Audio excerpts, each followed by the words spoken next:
इस बार कल्याण की पूरी आवाम, मुमरा की पूरी आवाम हमारा साथ देगी और बिल्कुल बहुत भारी भरकम तादाद में 20 तारीख को आपको लोगों के दिलों में नाइंसाफ़ी के खिलाफ, संविधान विरोधियों के खिलाफ, इनजस्टिस के खिलाफ, अनएम्प्लॉयमेंट के खिलाफ, गरीबी के खिलाफ, महिला असुरक्षा के खिलाफ मशाले जलाएं। मुद्दों पर बात कीजिए, लॉजिक से बात कीजिए, ये कमज़ोर वाली बात छोड़ दीजिए।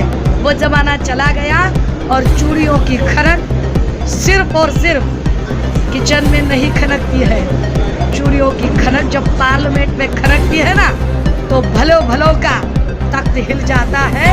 हम तख्त हिला कर देखेंगे। संदेश देने की कोई बात नहीं है भैया।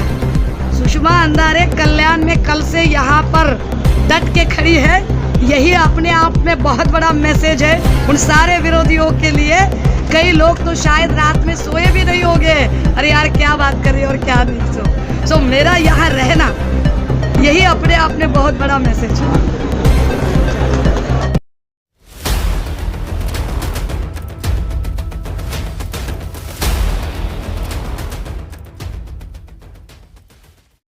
ताई काय सांगणार, कशी तयारी चालू आहे लोकसभा निवडणुकीत? आज तयारी आम्ही काहीच करत नाही हो. तयारी इथले सगळे कल्याणचे रहिवासी करत आहेत, मुंबऱ्यातले सगळे लोक करत आहेत.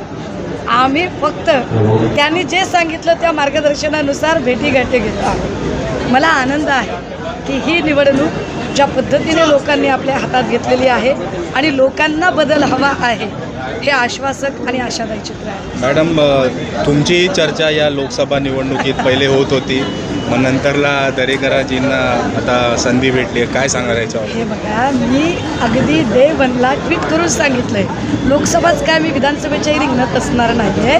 आणि तरी तुम्हाला असं वाटत असेल की नाही ताई तुमच्यावर फारच मर्जी आहे, तर असं समजा की सुषमाताई उभे आहेत तर द्या ना मत. कारण मला असं वाटतं की आमच्याकडे शिवसेना हे संपूर्ण एक कुटुंब आहे आणि कुटुंबातला कोणी एक घटक, त्याच्यासाठी आम्ही सगळेजण ताकदीने उभे आहोत. सो इथे जाणीवपूर्वक म्हणजे श्रीकांत शिंदे काय कुणीही जो उमेदवार आम्ही दरेकरांना उमेदवारी दिलेली आहे, दरेकरांच्या प्रामाणिकपणाबद्दल कुणी शंका घेऊ शकणार नाही, त्यांच्या निष्ठेबद्दल कुणी शंका घेऊ शकणार नाही. आणि ज्या पद्धतीनं ईडी CBI या सगळ्या गोष्टींचा ससेमिरा लावला जातो आहे, तर त्यांच्या संबंधाने कुणीही असा भ्रष्टाचाराचा एकही आरोप करू शकणार नाही. इतका निष्कलंक उमेदवार आम्ही इथे दिलेला आहे. मला वाटतं हे मुंबरेकरांच्यासाठी आणि एकूण कल्याणवासियांच्यासाठी सगळ्यात मोठी गोष्ट आहे. हिंदी क्या कहना चाहोगे? ये जो लड़ाई जो है, कहा जा रहा है कि लड़ाई जो है गद्दारों के साथ है, क्या कहना चाहोगे? एक तरह से ये जो लड़ाई है, ये गद्दारी के खिलाफ खुद्दारों की लड़ाई है. यहाँ के लोकल इश्यूज तो बहुत सारे हैं, लेकिन एक लार्जर लेवल पर जब हम जाते हैं तो यह लड़ाई मुल्क की लड़ाई है. यह लड़ाई संविधान बचाने की लड़ाई है. यह लड़ाई जो लोग अलग अलग मजहबी बातें निकाल कर लोगों में एक तरह से यहाँ की हवाओं में जहर फैलाने की, नफ़रतें बोआने की जो बात कर रहे हैं, इन नफ़रतों को मिटाने के लिए और सही मायने में मोहब्बत की दुकान खोलने की ये लड़ाई है. और हमें पूरा विश्वास है कि इस बार कल्याण की पूरी आवाम, मुमरा की पूरी आवाम हमारा साथ देगी और बिल्कुल बहुत भारी भरकम तादाद में 20 तारीख को आपको लोगों के दिलों में नाइंसाफ़ी के खिलाफ, संविधान विरोधियों के खिलाफ, इनजस्टिस के खिलाफ, अनएम्प्लॉयमेंट के खिलाफ, गरीबी के खिलाफ, महिला असुरक्षा के खिलाफ मशाले जलाएं. मैडम, ऐसा भी नैरेटिव फैलाया जा रहा है कि चुनाव जीतने के बाद उद्धव साहब बीजेपी से मिल जाएंगे, क्या कहेंगे? अच्छा सवाल है ये काफ़ी सही सवाल है. जो लोग इस तरह की बात रख रहे हैं ना, हालांकि 2 चरण में जो चुनाव हुए हैं, इन चुनावों के एनालाइजर कह रहे हैं कि इस बार बीजेपी के पैरों तलों से जमीन खिसक गई है। ताई जैसा कि फडणवीस ने, लेट मी फिनिश, फडणवीस जी ने जिस तरह से यहाँ पर एक के बाद एक पार्टियों की तोड़फोड़ की है, ये तोड़फोड़ देखने के बाद लोगों के मन में बीजेपी के लिए एक बहुत ज़्यादा नफरत सी हो गई है और लोग उद्धव साहब के साथ खड़े हुए हैं। तो उद्धव साहब का जो गुडविल है, वो गुडविल कहीं ना कहीं शेयर करने की एक होड़ चल रखी है और वो गुडविल शेयर करने के लिए अब बीजेपी के ओर से एक रूमर्स फैलाने की कोशिश की जा रही है कि हम बीजेपी के साथ शायद सत्ता में साझेदारी करेंगे। लेकिन मैं मेरी पार्टी की ओर से, पार्टी की एक बड़ी जिम्मेदार पदाधिकारी के तौर पर पुख्ता तरीके से बात रखना चाहती हूँ कि जो बीजेपी सिर्फ और सिर्फ लोगों के मतों को नकार कर, जनमत का इंसल्ट करते हुए, सिर्फ पैसों और सिक्कों की खनक के आधार पर यहाँ एमपी और एमएलए को खरीदने की बात करती है, इस देश के लोकतंत्र को खरीदने की बात करती है, नफरतों का फसल काटने की कोशिश करती है, ऐसी बीजेपी के साथ शिवसेना उद्धव बाला साहब ठाकरे कतई नहीं जाएगी, रत्ती भर भी उसकी गुंजाइश नहीं होगी, बेफिक्र रहे। जैसे कि हर जगह 2 चरण हुए हैं, 2 चरणों में 50% वोट मिले गए, तो आपको लगता है मुंब्रा से 80% का जो दावा है वो खरा उतरेगा, यहाँ पर वोट किया जाएगा 80% के तौर? जी, मुझे पूरा यकीन है कि मुंब्रा में 80% से ज़्यादा वोट होगा। मुंब्रा में ज़्यादातर जो पॉपुलेशन है, अगर कास्ट बेसिस पर यह पॉपुलेशन देखी जाए तो मुस्लिम पॉपुलेशन बड़ी ज़्यादा तादाद में है।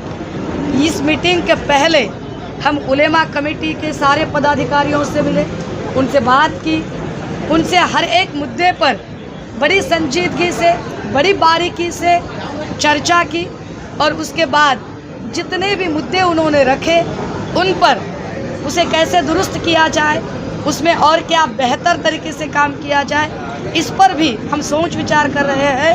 और आपको जो लगता है कि कई बार मशी स्लो की जाती है, कई बार जानबूझकर वोटिंग ना हो इसके लिए बहुत काम किया जाता है, इन सारी बारीकियों पर और तकनीकी तकलीफ़ों पर, अड़चनों पर भी हम काम करेंगे और बिल्कुल इस बार 80% से ज़्यादा वोटिंग मुंब्रा से होगी। इस तरीके की बातें सामने आ रही है कि डॉक्टर श्रीकांत शिंदे के सामने इंडिया अलायंस ने एक कमज़ोर उम्मीदवार उतारा है, क्या कहेंगे?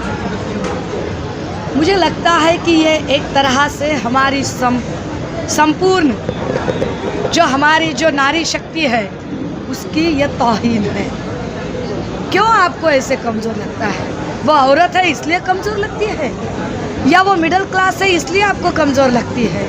क्या भूल गए श्रीकांत शिंदे और श्रीकांत शिंदे के वो सारे चेले चपाटे भक्तुल्ले जो एकनाथ शिंदे साहब की बात सभी तरफ फैला रहे थे, काय मुख्यमंत्र्याच्या पोराने, काय शेतकऱ्याच्या पोराने मुख्यमंत्री होऊ नये, अगर किसान का लड़का मुख्यमंत्री बन गया, इस तरह का नैरेटिव एकनाथ शिंदे रखते हैं तो हम कह रहे हैं कि एक मध्यम वर्गीय, एक मिडिल क्लास की एक औरत आपको ललकार रही है।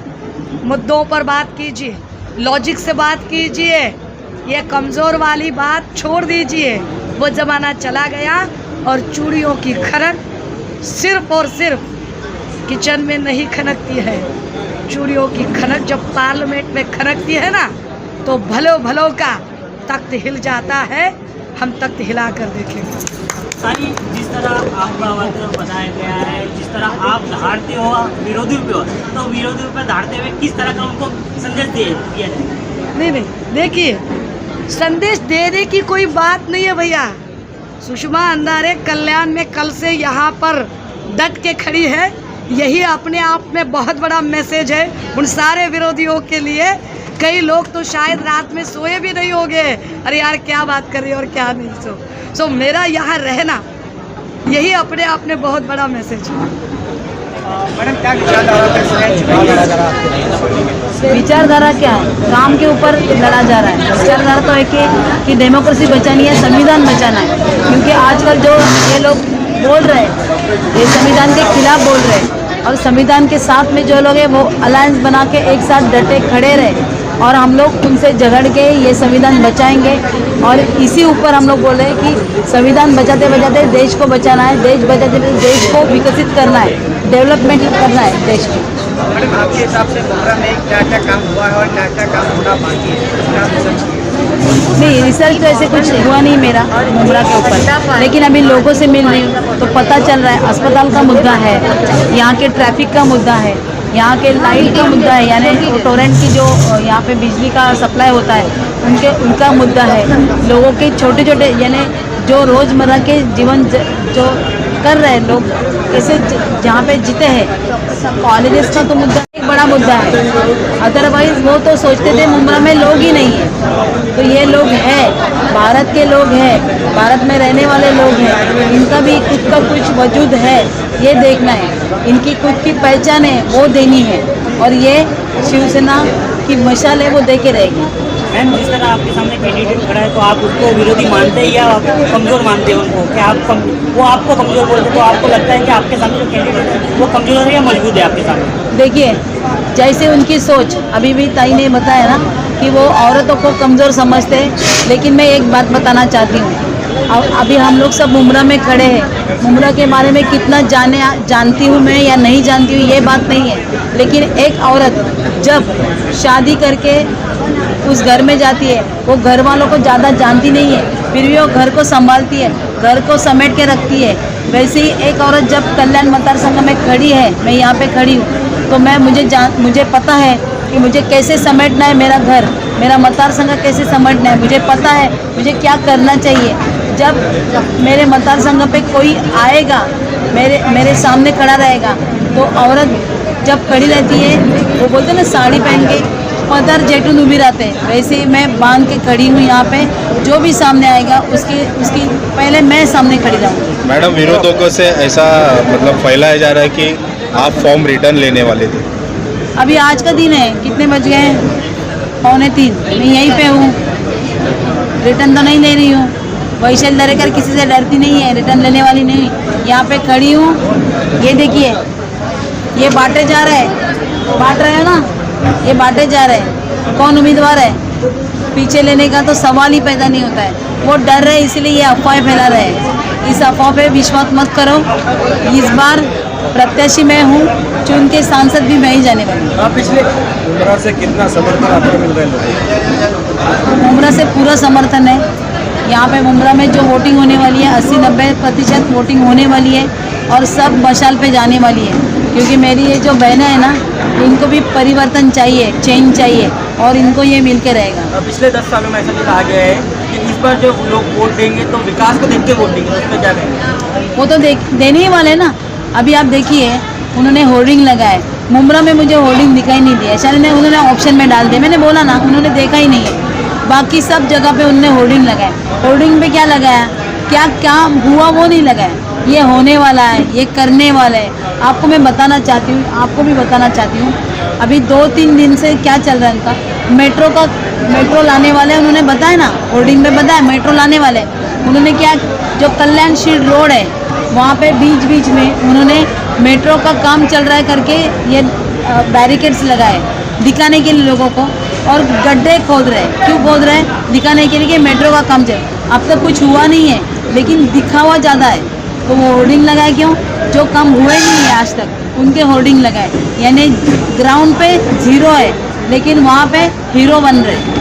मैंने आखिरी सवाल है आपसे, कितना प्रतिशत अगर आपको मुस्लिम समाज का वोट मिले या मुंब्रा से वोट मिले तो आपकी विजय तय है? मैं ऐसे सोच नहीं रही हूँ कि मुस्लिम समाज के वोट या इस समाज के वोट, मुझे भारत की जनता वोट कर रही है, क्योंकि यह इलेक्शन अभी जनता ने हाथ में ले लिया।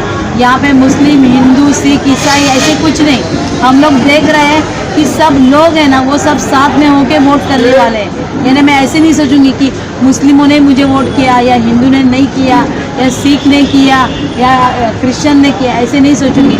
मैं सोचूंगी कि लोग जो देश को बचाना चाहते हैं वो मुझे वोट कर रहे हैं। मैम, जैसे कि मशाल को कहीं ना कहीं बुझाने का काम किया जा रहा है, बताया जा रहा है कि जो असली शिवसेना है वो धनुष्यबाण है, आपको शिवसेना को वोट देना है तो धनुष्यबाण लगे। तो ऐसे लोगों को क्या देखेंगे? मुझे एक ही कहना है, देखिए मशाल जो है ना, हमारे यहाँ पे मशाल कब लगाते हैं मालूम है? जब देवी का जागर होता है, यानी जो देवी रहती है ना, देवी का जागर, वो क्यों करते हैं? जागर गोंधड़ बोलते हैं उसको मराठी में। वो क्यों करते हैं मालूम है? कि हम पे कुछ संकट ना आए, हम पे कुछ बुराई ना आए, इसीलिए देवी हम लोग ये मशाल लगा रहे हैं, तो ये संकट को दूर कर। तो ये मशाल उनको इसमें जला के राख करने वाली है। इस बार मशाल पहुंचेगी लोकसभा में। Thank you. ओके। हमारे चैनल को सब्सक्राइब करें, बेल आइकन जरूर प्रेस करें हमारी न्यू वीडियो सबसे पहले देखें।